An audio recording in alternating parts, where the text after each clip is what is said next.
You're listening to the Transformative Podcast, brought to you by the Research Center for the History of Transformations at the University of Vienna.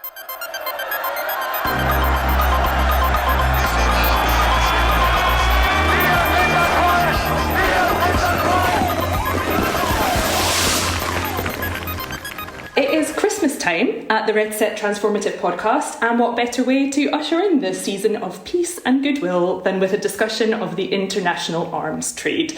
So, I'm Rosamund Johnston, and today I'm joined by Ned Richardson-Little, a Freigeist Fellow at the University of Erfurt, currently heading a research project called The Other Global Germany, Deviant Globalization and Transnational Criminality in the 20th Century.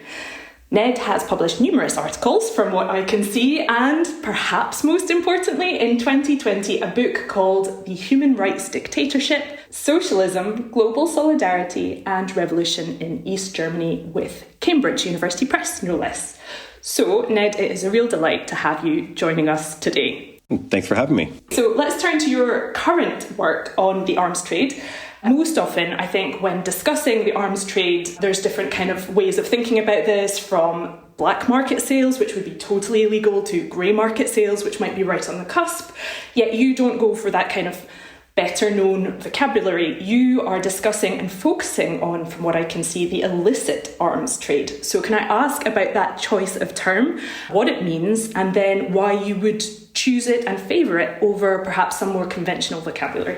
In the case of something like a black market, I think that can also really conjure up ideas about some kind of contained system of illegality, one that is often understood to be outside of the realm of normal licit behavior and also outside of the normal realm of legal actors, and that there can be sort of a clean division between the normal market and the black market. Maybe it's my background as a German historian. Just for the black market, for me, there's really this image of a guy in a raincoat holding his coat open to show he's got a bunch of Rolexes and can get you some tires in spite of rationing regime or something. And in terms of the gray market, I think it's also a term which has very specific technical meanings, in some cases legally, but it's also one that's pretty wide and vague, both for my own project and for the research group as a whole.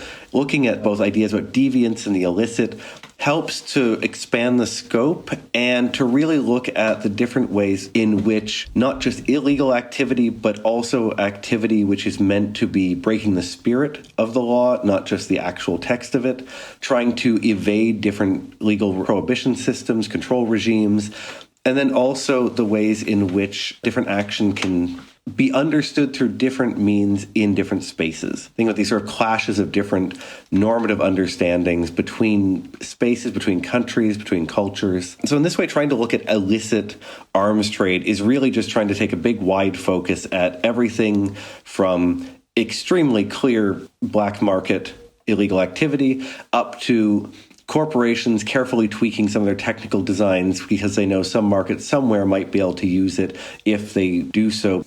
A really striking point that you made when you presented your work to us last week was that you can't really disentangle, and you shouldn't really disentangle, the illicit arms trade from the totally official above-board arms trade. So my question to you is, why not? And then perhaps because you're taking this long-term view, do you find differences in the relationship between the illicit and the totally above-board arms trade over the 20th century, which is your time period you're looking at?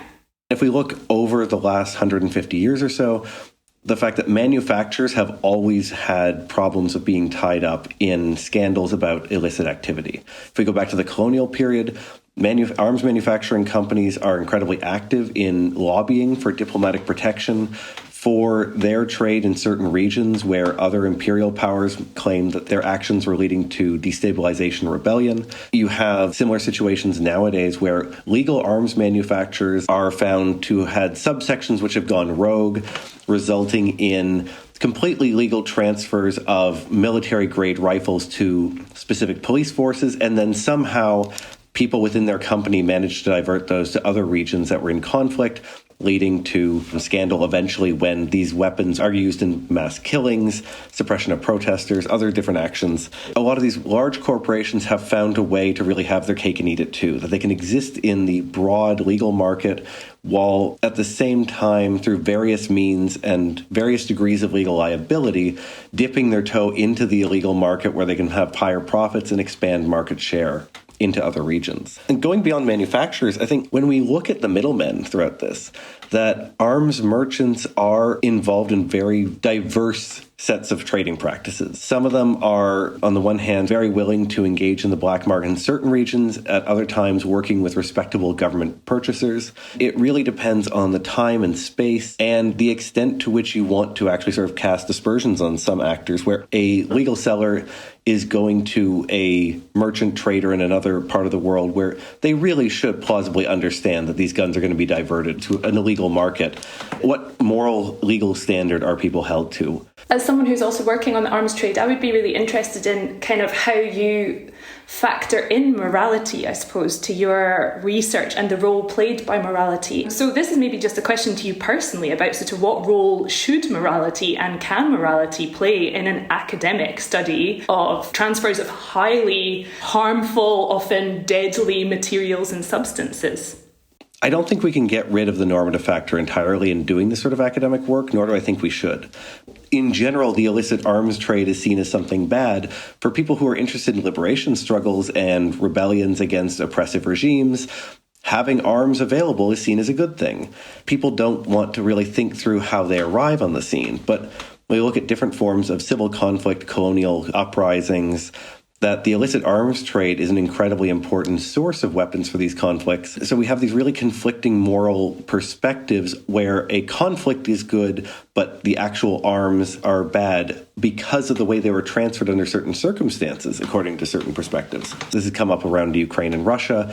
This problem, on the one hand, that the international arms trade is evil and leads to conflict, but at the same time, the pressure now to transfer arms as rapidly as possible to Ukraine as a way to conclude a conflict. So in this way, the sort of moral question that's coming up, I think in all of the projects we're doing as part of the research group, where we can acknowledge the shifting nature of moral understandings of these different activities and different items in question, especially when we look at the late 19th century, when this is really the period when international control regimes and prohibition regimes emerge due to new forms of moral campaigning. I think there's also nothing wrong with making clear your own perspective so long as it's there and not confused with that of the actors you're trying to study. A key category that I've heard you use before is that of the German arms firm. And I wanted to discuss, because you're taking this really kind of exciting long view, what a German arms firm can mean and does mean to you. So one particular moment where that might be a difficult term would be this sort of interwar period where Germany, as far as I understand it, after the Treaty of Versailles, can't make arms. And so lots of German arms producers go to, for example, Switzerland or Czechoslovakia to make them instead. But is that still a German arms firm? And how can you think about, I suppose, the innately transnational nature of a lot of these actors through the prism of Germany? That's a really great question, because I think one of the problems when we look at the globalization of these different forms of international trade, we also start seeing the globalization of their manufacturing. That this is when we start seeing these international supply chains coming about and distribution of manufacturing, distribution of assembly, all these things. So on one hand, we can talk about German firms because they originated in the country, and we can look at sort of genealogically. But in reality, that stops making sense once you look at companies that have lock, stock, and barrel completely moved somewhere else and cease to have any real functional connection with their original home country. On the other hand, one of the problems we get into with the arms trade and both the moral campaigning and the international regulation is that these are done on a national basis. If you look at a ship full of guns owned by a German company, insured by a British company, with French sailors on board that picked up guns in Poland that were originally made in Germany but are now being produced by a factory in Czechoslovakia, you can end up multinationalizing all of these operations very quickly. But when it comes to actual enforcement, the politics of this, it becomes very quickly national because someone has to take the blame. Someone has to take the legal liability. In all these cases, this problem of trying to look at a globalized industry through a national lens is one that we still have to retain because of the politics of enforcement and diplomacy. In the presentation you gave us, it went from the late 19th century pretty much to the present day. Can you talk, I suppose, about why you chose to take that really impressively long-term view of the German arms industry, and then what you have to dismiss or get rid of on account of that very longue durée approach? Simultaneously, in the academic literature, there was a number of works that were coming out in recent years on globalization since the 1990s, and the fear of illicit globalization, mafia globalization, all these different terminologies, negative cosmopolitanism, and the idea that good globalization is being swamped by bad globalization, or the idea that bad globalization is inevitably part of this. At the same time, there was also a lot of interesting literature coming up about the late 19th century and the lead up to World War I, and this era of globalization and the rise of arms trafficking and prohibition, people like Jonathan Grant's work, and then also on the rise of drug regulation, fears about white slavery, and this proliferation of these early agreements trying to regulate bad things happening across borders. At the same time, then this idea that there's sort of a missing gap between these two periods, you have this idea of interwar era as one of deglobalization, but really, the literature felt like it was incredibly well developed from the 90s onwards.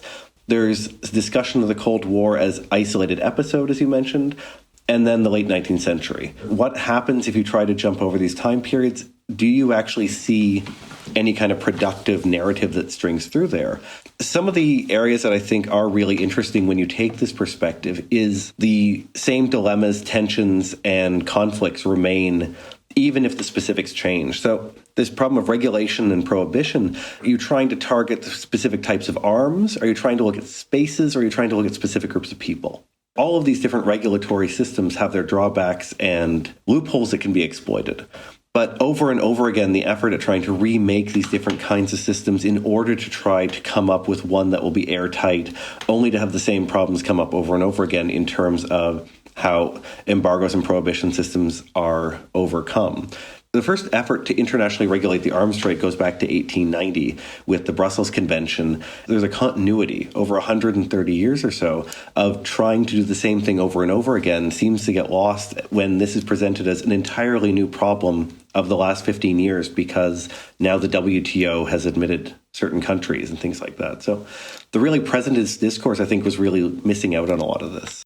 What role are arms playing in Germany's deviant globalization throughout the 20th century? And then what is the overall picture that you're finding by studying arms and some other commodities? All of them do have their own unique dynamics that are going on due to the nature of, in some cases, their materiality, in some cases, the moral understanding of how they function in society. And it's really interesting looking at them in parallel and comparison that you see these come about. So one of the other focuses I have in particular is looking at the drug trade. This issue that both drugs and arms are things that can't be completely banned. The pharmaceutical industry is something that's incredibly necessary for any modern society, as is in arms for security purposes.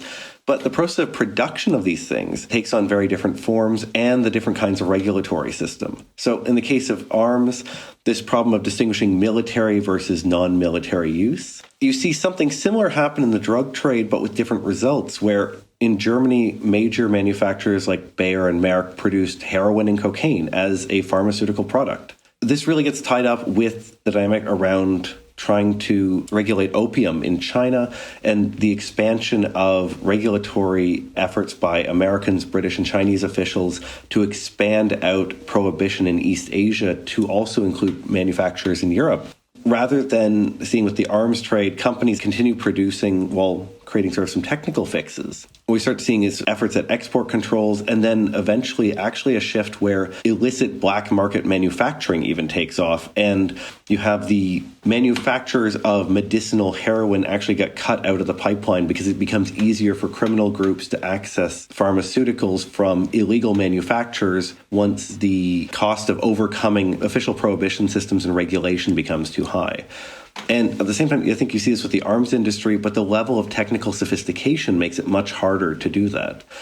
You can take a couple of chemists, send them off to a country that isn't subject to a treaty regulation in the 1920s and 30s, and it's much easier to pull together opium production than it is to create a factory that makes submachine guns at the same time.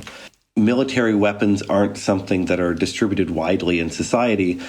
But when it comes to the issue of narcotics, this issue of individual addiction and moral complaints about this, that there's mobilization by different groups on the morality of the international arms trade, but it takes a very different turn when it comes to actually looking at society around you and the idea of a moral panic about society itself falling apart due to mass addiction. Moral campaigning, international regulation, technical adjustment to deal with prohibition regimes, it's all there. But the materiality of these substances and the way they function in society creates very different outcomes. Ned Richardson-Little, thank you very much. And that is the RECET Transformative Podcast ending 2022 with a bang. And tune in next year, of course, for equally as explosive subject matter. You have been listening to the Transformative Podcast produced by RECET in Vienna.